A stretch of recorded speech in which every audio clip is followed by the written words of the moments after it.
ಇಲ್ಲಿ ವೇದಿಕೆ ಮೇಲೆ ಇರ್ತಕ್ಕಂಥ ಎಲ್ಲ ಪರಮ ಪೂಜ್ಯರಿಗೆ ನಮಸ್ಕರಿಸಿ, ಪೂಜ್ಯ ವಚನಾನಂದ ಸ್ವಾಮೀಜಿಯವರೇ, ನನ್ನ ಸಚಿವ ಮಿತ್ರರಾದಂಥ ಶ್ರೀ ಸಂತೋಷ್ ಲಾಡ್ ಅವರೇ,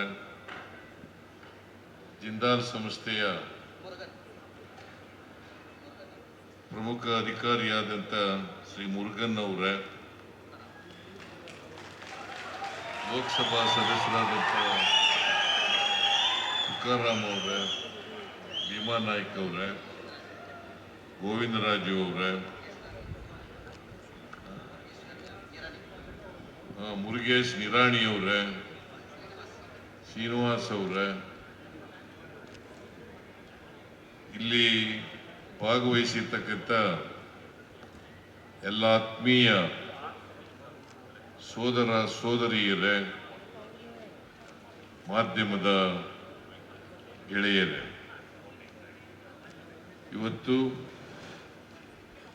ಶ್ವಾಸ ಯೋಗ ಕೇಂದ್ರ, ಯೋಗ ಸಂಸ್ಥೆ ಮತ್ತು ಸಂತೋಷ್ ಲಾಡ್ ಫೌಂಡೇಶನ್ ಸಹಯೋಗದೊಡನೆ 2024ನೇ ಇಸ್ವಿಯ ಯೋಗ ರತ್ನವನ್ನ ವಚನಾನಂದ ಸ್ವಾಮೀಜಿಗಳು ಎಲ್ಲರಿಗೂ ಕೂಡ ಪ್ರದಾನ ಮಾಡಿದ್ದಾರೆ. ನಾನು ಮೊದಲಿಗೆ ಯಾರ್ಯಾರು 2024 ಯೋಗ ರತ್ನಗಳಿಗೆ ಭಾಜನರಾಗಿದ್ದಾರೆ ಅವ್ರಿಗೆಲ್ಲರಿಗೂ ಕೂಡ ಅಭಿನಂದನೆಗಳನ್ನು ಹೇಳಲಿಕ್ಕೆ ಬಯಸ್ತಾ ಇದ್ದೇನೆ. ವಚನಾನಂದ ಸ್ವಾಮೀಜಿಯವರು ಸ್ವತಃ ಯೋಗ ಗುರುಗಳು. ನಾನು ಈಗಾಗಲೇ ಅವರು ಪ್ರಸ್ತಾಪ ಮಾಡದಂತೆ 2014ರಲ್ಲಿ ಯೋಗ ದಿನವನ್ನು ಆಚರಣೆ ಮಾಡಿದ್ದು, ನಾನು ಕೂಡ ಅದರಲ್ಲಿ ಭಾಗಿಯಾಗಿದ್ದೆ. ವಿಶ್ವ ಯೋಗ ದಿನಾಚರಣೆಯನ್ನು ಆಚರಣೆ ಮಾಡೋದಕ್ಕಿಂತ ಮುಂಚಿತವಾಗಿ 1 ವರ್ಷ ಮುಂಚಿತವಾಗಿ ಇದನ್ನು ಆಚರಣೆ ಮಾಡಿದ್ದು. ಆಮೇಲೆ ವಿಶ್ವ ಯೋಗ ದಿನಾಚರಣೆಯನ್ನು ಆಚರಣೆ ಮಾಡಲಿಕ್ಕೆ ಪ್ರಾರಂಭ ಮಾಡಿದ್ರು. ಇವತ್ತು 10 ವರ್ಷಗಳು ಕಳೆದಿದೆ. ಈ 10 ವರ್ಷಗಳಲ್ಲಿ ದೇಶದಲ್ಲಿ, ಜಗತ್ತಿನಲ್ಲಿ ಯೋಗ ದಿನವನ್ನು ಆಚರಣೆ ಮಾಡ್ತಾ ಬಂದಿದ್ದೇವೆ. ನಾನು ಈ ಸಂದರ್ಭದಲ್ಲಿ ನಾಳೆ ವಿಶ್ವ ಯೋಗ ದಿನಾಚರಣೆ, ನಾನು ಕೂಡ ಪಾಲ್ಗೊಳ್ತಾ ಇದ್ದೇನೆ. ನಾನು ಇಡೀ ನಾಡಿನ ಜನತೆಗೆ, ಇಡೀ ದೇಶದ ಜನತೆಗೆ, ಜಗತ್ತಿನ ಜನತೆಗೆ ವಿಶ್ವ ಯೋಗ ದಿನಾಚರಣೆಯ ಶುಭಾಶಯವನ್ನು ಕೋರಲಿಕ್ಕೆ ಬಯಸ್ತಾ ಇದ್ದೇನೆ. ನಾನು ಈಗಾಗಲೇ ಪ್ರಸ್ತಾಪ ಮಾಡದಂತೆ ವಚನಾನಂದ ಸ್ವಾಮೀಜಿಯವರು ಸ್ವತಃ ಯೋಗ ಪಟುಗಳು. ಯೋಗವನ್ನ ಇಡೀ ರಾಜ್ಯದಲ್ಲಿ, ಇಡೀ ದೇಶದಲ್ಲಿ ಅದನ್ನ ಪ್ರಚಾರ ಮಾಡ್ತಕ್ಕಂಥ, ಜಾಗೃತಿಗೊಳಿಸ್ತಕ್ಕಂಥ ಪ್ರಯತ್ನವನ್ನ ಮಾಡ್ತಾ ಇದ್ದಾರೆ. ಅವರ ಪ್ರಯತ್ನಕ್ಕೆ ಸಂತೋಷ್ ಲಾಡ್ ಅವರ ಫೌಂಡೇಶನ್ ಅವರು ಕೂಡ ಸಹಾಯ ಹಸ್ತರಾಗಿ ನಿಂತಿರ್ತಕ್ಕಂಥದ್ದು ಬಹಳ ಸಂತೋಷದ ವಿಚಾರ. ನಾನು ಈ ಸಂದರ್ಭದಲ್ಲಿ ಸಂತೋಷ್ ಲಾಡ್ ಅವರಿಗೆ ಮತ್ತು ಅವರ ಸಂಸ್ಥೆಗೆ ಧನ್ಯವಾದಗಳನ್ನು ಹೇಳಲಿಕ್ಕೆ ಬಯಸ್ತಾ ಇದ್ದೇನೆ. ಮತ್ತು ವಚನಾನಂದ ಸ್ವಾಮೀಜಿಯವರಿಗೆ ವಿಶೇಷವಾದಂಥ ಕೃತಜ್ಞತೆಗಳನ್ನು ಸಲ್ಲಿಸಲಿಕ್ಕೆ ಬಯಸ್ತಾ ಇದ್ದೇನೆ. ನನಗೆ ಈ ಥರ ಜಿಂದಾಲ್ನಲ್ಲಿ ನಾವು ಯೋಗ ರತ್ನವನ್ನು ಪ್ರದಾನ ಮಾಡ್ತಾ ಇದ್ದೀವಿ. ಆ ಕಾರ್ಯಕ್ರಮಕ್ಕೆ ಬರಬೇಕು ಅಂತೇಳಿ ವಚನಾನಂದ ಸ್ವಾಮೀಜಿಯವರು ಮತ್ತು ಸಂತೋಷ್ ಲಾಡ್ ಅವರು ಇಬ್ಬರು ಕೂಡ ಆಹ್ವಾನ ಮಾಡಿದ್ರು. ಹಾಗಾಗಿ ನಿಮ್ಮನ್ನೆಲ್ಲ ನೋಡ್ತಕ್ಕಂಥ, ನಿಮ್ಮೆಲ್ಲರ ಆಶೀರ್ವಾದವನ್ನು ಪಡಿತಕ್ಕಂಥ ಅವಕಾಶ ಸಿಕ್ಕಿರ್ತಕ್ಕಂಥದ್ದು ನನ್ನ ಸೌಭಾಗ್ಯ ಅಂತೇಳಿ ನಾನು ಭಾವಿಸ್ಕೊಂಡಿದ್ದೀನಿ. ಅದರಿಂದ ಎಲ್ಲ ಸ್ವಾಮೀಜಿಯವರು ಆಶೀರ್ವಾದ ಮಾಡಿದ್ದೀರಿ. ವಿಶೇಷವಾಗಿ 3000 ಮಠದ ಸ್ವಾಮೀಜಿಯವರು ಗುರುಗಳು, ಇಳಕಲ್ ಸ್ವಾಮೀಜಿಯವರು, ಎಲ್ಲವರು ಇಳಕಲ್ ಸ್ವಾಮೀಜಿಯವರು, ಅವರು ನಿಜವಾದ ಬಸವ ತತ್ವವನ್ನು ಪಾಲನೆ ಮಾಡ್ತಾ ಇರ್ತಕ್ಕಂಥ ಸ್ವಾಮೀಜಿಯವರು. ಯಾಕಂದ್ರೆ ಇವತ್ತು ಬಸವ ತತ್ವ ಇದೆಯಲ್ಲ, ಅದು ಇವತ್ತಿಗೂ ಪ್ರಸ್ತುತ, ಮುಂದೆನೂ ಕೂಡ ಪ್ರಸ್ತುತ, ಹಿಂದೆನೂ ಪ್ರಸ್ತುತವಾಗಿತ್ತು ಅಂತಕ್ಕಂಥದ್ದು ತಿಳ್ಕೊಬೇಕಾಗ್ತದೆ. ಯಾಕಂದ್ರೆ ನಮ್ಮ ಸಮಾಜದಲ್ಲಿ ನಾವು ಬಸವಾದಿ ಶರಣರು ಸಮ ಸಮಾಜದ ಕನಸನ್ನು ಕಂಡಿದ್ವಿ.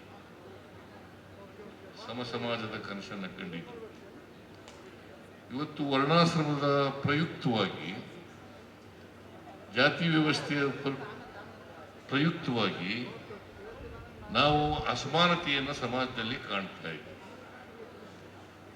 ಎಲ್ಲಿವರೆಗೆ ಅಸಮಾನತೆ ಇರ್ತದೆ ಅಲ್ಲಿವರೆಗೆ ಈ ಜಾತಿ ವ್ಯವಸ್ಥೆನೂ ಕೂಡ ಮುಂದುವರಿತದೆ ಅಂತಕ್ಕಂಥದ್ದನ್ನು ನಾವು ಅರ್ಥ ಮಾಡ್ಕೋಬೇಕಾಗ್ತದೆ. ಅದಕ್ಕೋಸ್ಕರ ಬಸವಾದಿ ಶರಣರು ವರ್ಗರಹಿತವಾದಂಥ, ಜಾತಿ ರಹಿತವಾದಂಥ ಸಮಾಜದ ಕನಸನ್ನು ಕಂಡಿತು, ಸಮ ಸಮಾಜದ ಕನಸನ್ನು ಕಂಡಿತು. ಅದು ಬಸವಾದಿ ಶರಣರು ಅವರು ಶರಣ ಸಾಹಿತ್ಯವನ್ನ ಮಾಡಿ ಜನರಿಗೆ ಪ್ರಚಾರ ಮಾಡ್ತಕ್ಕಂಥ ಹಿಂದಿಂದ ಇವತ್ತಿನವರಿಗೆ ಸುಮಾರು 850 ವರ್ಷಗಳಾಗಿರ್ಬೋದು ಅಂತ ಅನಿಸುತ್ತೆ. 850 ವರ್ಷಗಳಾದರೂ ಕೂಡ ಇನ್ನೂ ಕೂಡ ಜಾತಿ ವ್ಯವಸ್ಥೆ ನಮ್ಮ ಸಮಾಜದಲ್ಲಿ ಕ್ರೂರವಾಗಿದೆ ಅಂತಕ್ಕಂಥ ಮಾತುಗಳನ್ನು ಹೇಳ್ಬೇಕಾಗ್ತದೆ.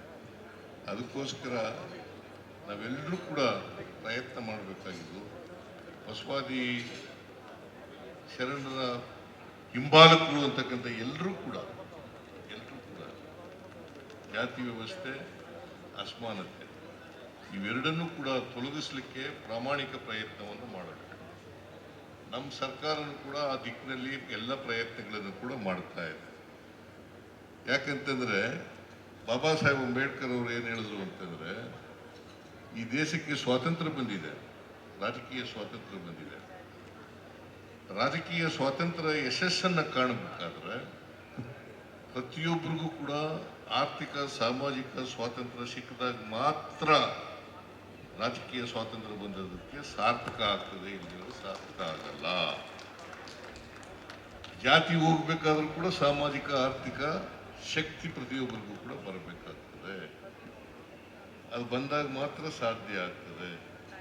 ಇದನ್ನೇ ಗಾಂಧೀಜಿಯವರು ಬಯಸಿದ್ದದ್ದು, ಇದನ್ನೇ ಅಂಬೇಡ್ಕರ್ ಅವರು ಬಯಸಿದ್ದು, ಇದನ್ನೇ ಬಸವಾದಿ ಶರಣರು ಬಯಸಿದ್ದು, ಇದನ್ನೇ ಬುದ್ಧ ಬಯಸಿದ್ದು. ಅದರಿಂದ ಆ ದಿಕ್ಕಿನಲ್ಲಿ ಪ್ರಯತ್ನವನ್ನು ಮಾಡಬೇಕು. ಇದು ಒಂದು ಪ್ರಯತ್ನ, ಬಹಳ ಮುಖ್ಯವಾಗಿ ಆಗಬೇಕಾಗಿರ್ತಕ್ಕಂಥ ಪ್ರಯತ್ನ. ಎರಡನೇದು, ಮನುಷ್ಯ ತಾನು ಕೂಡ ಚೆನ್ನಾಗಿರ್ಬೇಕಲ್ಲ, ಬದುಕಿರೋರಿಗೆ ಚೆನ್ನಾಗಿರ್ಬೇಕು. ಎಷ್ಟು ವರ್ಷ ಬದುಕ್ತಾನೆ ಅಂತಕ್ಕಂಥದ್ದು ಬಹಳ ಮುಖ್ಯ ಅಲ್ಲ, ಎಷ್ಟು ವರ್ಷ ಆರೋಗ್ಯವಾಗಿ ಬದುಕ್ತಾ ಅಂತಕ್ಕಂಥದ್ದು ಬಹಳ ಮುಖ್ಯ. ಅದಕ್ಕೋಸ್ಕರ ಯೋಗ ಬಹಳ ಮುಖ್ಯ ಆಗ್ತದೆ. ಯೋಗ ಬಹಳ ಮುಖ್ಯ ಆಗ್ತದೆ. ಬರೀ ದೇಹ ದಂಡಿಸೋದಲ್ಲ, ಮನಸ್ಸು ಕೂಡ ಸ್ವಾಸ್ಥತೆಯಿಂದ ಇರಬೇಕಲ್ಲ, ಮನಸ್ಸಿನ ಸ್ವಾಸ್ಥ್ಯ ಇರಬೇಕಲ್ಲ. ಮನಸ್ಸು ಸ್ವಾಸ್ಥ್ಯ ಇಲ್ಲದೆ ಹೋದರೆ ನಮ್ಮನ್ನ ತಪ್ಪು ದಾರಿಗೆ, ಕೆಟ್ಟ ದಾರಿಗೆ ತಗೊಂಡು ಹೋಗ್ತಕ್ಕಂಥ ಪ್ರಯತ್ನವನ್ನು ಮಾಡ್ತಾರೆ. ಮನುಷ್ಯನ ಮೇಲೆ ನಮಗೆ ಪ್ರತಿಯೊಬ್ಬರಿಗೂ ಹಿಡಿತ ಇದ್ದಾಗ ಮನಸ್ಸು ನಮ್ಮ ಹಿಡಿತದಲ್ಲೇ ಇರಬೇಕು ಹೊರತು ಮನಸ್ಸಿನ ಹಿಡಿತದಲ್ಲಿ ನಾವಿರ್ಬಾರ್ದು. ಆಗ ಮಾತ್ರ ನಮ್ಮನ್ನು ಕೆಟ್ಟ ದಾರಿಗೆ, ತಪ್ಪು ದಾರಿಗೆ ತಗೊಂಡು ಹೋಗ್ತಕ್ಕಂಥ ಪ್ರಯತ್ನ. ಅದಕ್ಕೋಸ್ಕರ ನಾವೆಲ್ಲರೂ ಕೂಡ ಯೋಗ ಮಾಡಬೇಕು. ನಾನಂತೂ ಯೋಗ ಕಲ್ತ್ಕೊಳ್ಳಿಕ್ಕೆ ಪ್ರಯತ್ನ ಮಾಡಿದೆ, ಆದ್ರೆ ಮಾಡೋಕ್ಕಾಗಲಿಲ್ಲ. ವಾಕ್ ಮಾಡ್ತೀನಿ, ಟ್ರೆಡ್ಮಿಲ್ ಮಾಡ್ತೀನಿ, ಈಗಲೂ ಟ್ರೆಡ್ಮಿಲ್ ಮಾಡ್ತೀನಿ. ಆದ್ರೂ ಈ ಕೊರೋನಾ ರೋಗ ಬಂದ್ಮೇಲೆ ಸ್ವಲ್ಪ ಹೊಟ್ಟೆ ಜಾಸ್ತಿ ಆಗ್ಬಿಟ್ಟಿದೆ. ಯಾಕಂತಂದ್ರೆ ನಾನು ಮೊದಲೇ ಸಕ್ಕರೆ ಕಾಯಿಲೆ ಇರ್ತಕ್ಕಂಥವ್ರು. ಅದ್ರ ಜೊತೆಗೆ ಈ ಕೊರೋನಾ ಬಂದ್ಬಿಡ್ತಲ್ಲ, ಕೋವಿಡ್-19 2 ಸಾರಿ ಬಂದ್ಬಿಡ್ತು. 2019ರಲ್ಲಿ, 2020ರಲ್ಲಿ 2 ಸಾರಿ ಬಂತು. ಅಲ್ಲಿಂದ ಈಚೆಗೆ ನಾನು ಸಕ್ಕರೆ ರೋಗಕ್ಕೆ ಟ್ಯಾಬ್ಲೆಟ್ ತಗೋತಿದ್ದವನು ಇನ್ಸುಲಿನ್ ತಗೋಬೇಕಾದಂಥ ಪರಿಸ್ಥಿತಿ ಬಂತು. ಸೊ ಅದರಿಂದ ಸೈಡ್ ಎಫೆಕ್ಟ್ ಕೂಡ ಆಗುತ್ತೆ. ಕೋವಿಡ್-19 ರೋಗ ಬಂದವರಿಗೆ ಸೈಡ್ ಎಫೆಕ್ಟ್ ಆಗ್ತದೆ. ಹಾಗಾಗಿ ಸ್ವಲ್ಪ ಹೊಟ್ಟೆನೂ ಕೂಡ ಜಾಸ್ತಿ ಆಗಲಿಕ್ಕೆ ಪ್ರಾರಂಭ ಆಗ್ತಾ ಇದೆ. ನಾನು ಟ್ರೆಡ್ಮಿಲ್ ಮಾಡ್ತೀನಿ ಅಷ್ಟೇ, ಈಗ ವಾಕ್ ಮಾಡೋಕ್ಕೂ ಕೂಡ ಸಮಯ ಇಲ್ಲ. ಟ್ರೆಡ್ಮಿಲ್ ದಿನ 40 ನಿಮಿಷ ಮಾಡ್ತೇನೆ. ಯೋಗ ಕಲೀಲಿಕ್ಕೆ ಪ್ರಾರಂಭ ಮಾಡಿದ್ದೆ, 2 ಸಾರಿ ಕಲೀಲಿಕ್ಕೆ ಪ್ರಾರಂಭ ಮಾಡಿದೆ. ಕಲಿತು ಮರೆತು ಹೋಯ್ತು ಈಗ. ಆದರೆ ನಾನು ನಾಡಿನ ಜನತೆಯಲ್ಲಿ ಮನವಿ ಮಾಡ್ತಕ್ಕಂಥದ್ದು, ನಿಮ್ಮ ಮನಸ್ಸು ಸ್ವಾಸ್ಥ್ಯತೆಯಿಂದ ಇರಬೇಕಾದ್ರೆ, ದೇಹ ಸ್ವಾಸ್ಥ್ಯವಾಗಿರ್ಬೇಕಾದ್ರೆ ಈ ಯೋಗ ಅನಿವಾರ್ಯ ಅಂತಕ್ಕಂಥದ್ದನ್ನ ನಾವು ಕೂಡ ತಿಳ್ಕೊಬೇಕಾಯ್ತು. ಈಗಾಗಲೇ ಮಾತನಾಡದಂಥವರು ಯೋಗ ಅಂತಕ್ಕಂಥದ್ದು ಬರೀ ಆಧ್ಯಾತ್ಮಿಕ ವಿಚಾರ ಅಲ್ಲ, ಬರೀ ಧಾರ್ಮಿಕ ವಿಚಾರ ಅಲ್ಲ, ಅದು ಒಂದು ವಿಜ್ಞಾನ, ಇಟ್ಸ್ ಎ ಸೈನ್ಸ್. ಸೊ ಅದರಿಂದ ನಾವು ಒಳ್ಳೆ ಆರೋಗ್ಯವಂತರಾಗಿರ್ಬೇಕಾದ್ರೆ, ನಮ್ಮ ಮನಸ್ಸು ನಮ್ಮ ಅಧೀನದಲ್ಲಿರಬೇಕಾದ್ರೆ ಯೋಗ ಮಾಡ್ತಕ್ಕಂಥದ್ದು ಅತ್ಯಂತ ಅವಶ್ಯ. ಆ ದಿಕ್ಕಿನಲ್ಲಿ ಯಾರ್ಯಾರು, ವಿಶೇಷವಾಗಿ ಯುವಕರು, ಇದಕ್ಕೇನು ವಯಸ್ಸಿನ ಇದಿಲ್ಲ, ಎಲ್ಲ ವಯಸ್ಸಿನವರು ಕೂಡ ಮಾಡಲಿಕ್ಕೆ ಸಾಧ್ಯ ಆಗ್ತದೆ. ಯಾವ್ಯಾವ ಯೋಗ ಮಾಡ್ಲಿಕ್ಕೆ ಸಾಧ್ಯ ಆಗ್ತದೆ? ಯೋಗ, ಧ್ಯಾನ ಎರಡೂ ಕೂಡ ಬಹಳ ಮುಖ್ಯ. ಸೊ ಮನಸ್ಸು ಮತ್ತು ದೇಹ ಇವೆರಡನ್ನೂ ಕೂಡ ನಾವು ಹತೋಟಿಯಲ್ಲಿ ಇಟ್ಕೊಂಡ್ರೆ ನಾವು ಹೆಚ್ಚು ಕಾಲ ಬದುಕಲಿಕ್ಕೆ ಸಾಧ್ಯ ಆಗ್ತದೆ, ರೋಗರಹಿತವಾಗಿ ಬದುಕಲಿಕ್ಕೆ ಸಾಧ್ಯ ಆಗ್ತದೆ, ಸಮಾಜಮುಖಿಯಾಗಿ ಬದುಕಲಿಕ್ಕೆ ಸಾಧ್ಯ ಆಗ್ತದೆ. ಪ್ರತಿಯೊಬ್ಬರು ಕೂಡ ಸಮಾಜಮುಖಿಯಾಗಿರ್ಬೇಕು. ನಾವೆಲ್ಲರೂ ಕೂಡ ಮನುಷ್ಯರಾಗಿ ಬಾಳ್ತಕ್ಕಂಥದ್ದನ್ನು ಮನುಷ್ಯರಾಗಿರ್ಬೇಕು. ನಾನು ಇನ್ನೊಬ್ಬರನ್ನು ಪ್ರೀತಿಸ್ಬೇಕು, ಅವರು ನನ್ನನ್ನು ಪ್ರೀತಿಸ್ಬೇಕು, ಗೌರವಿಸ್ಬೇಕು. ಅದೇ ನಾವು ಪ್ರತಿಯೊಬ್ಬರು ಕೂಡ ಕಲಿಬೇಕಾಗಿರ್ತಕ್ಕಂಥದ್ದು. ಸೊ ಅದರಿಂದ ಇದಕ್ಕೆ ಪೂರಕವಾಗಿ ಯೋಗನೂ ಕೂಡ ಬಹಳ ಸಹಕಾರಿಯಾಗ್ತದೆ ಅಂತಕ್ಕಂಥ ಮಾತುಗಳನ್ನು ಈ ಸಂದರ್ಭದಲ್ಲಿ ಹೇಳಿ, ನನಗೆ ಎಲ್ಲ ಸ್ವಾಮೀಜಿಯವರು ಕೂಡ ಆಶೀರ್ವಾದ ಮಾಡಿದ್ದಾರೆ. ಎಲ್ಲ ಸ್ವಾಮೀಜಿಯವರು ಕೂಡ ಆಶೀರ್ವಾದ ಮಾಡಿದ್ದಾರೆ. ನಿಮ್ಮೆಲ್ಲರ ಆಶೀರ್ವಾದ ಬಲದಿಂದ ನಾನು ಸರ್ಕಾರಿ ಕೆಲಸವನ್ನು ಇನ್ನೂ ಹೆಚ್ಚು ಪರಿಣಾಮಕಾರಿಯಾಗಿ ಮಾಡಲಿಕ್ಕೆ ಪ್ರಯತ್ನವನ್ನು ಮಾಡ್ತೇನೆ ಅಂತಕ್ಕಂಥ ಮಾತುಗಳನ್ನು, ವಿಶೇಷವಾಗಿ ಯಾರು ಅವಕಾಶಗಳಿಂದ ವಂಚಿತರಾಗಿರ್ತಕ್ಕಂಥ ಜನ ಇದ್ದಾರೆ, ಎಲ್ಲ ಜಾತಿಯಲ್ಲೂ ಇದ್ದಾರೆ, ಎಲ್ಲ ಧರ್ಮದಲ್ಲೂ ಇದ್ದಾರೆ, ಆ ವಂಚಿತರಾಗಿರ್ತಕ್ಕಂಥ ಜನರ ಪರವಾಗಿ ಕೆಲಸ ಮಾಡ್ತಕ್ಕಂಥ ಶಕ್ತಿ ನಿಮ್ಮ ಆಶೀರ್ವಾದ ಕೊಡಲಿ ಅಂತೇಳಿ ನಾನು ಆಶಿಸಿ ನಿಮ್ಮೆಲ್ಲರಿಗೂ ಮತ್ತೊಮ್ಮೆ ಕೃತಜ್ಞತೆಗಳನ್ನು ಹೇಳಿ ನನ್ನ ಮಾತನ್ನು ಮುಗಿಸ್ತೇನೆ. ಜೈ ಹಿಂದ್, ಜೈ ಕರ್ನಾಟಕ.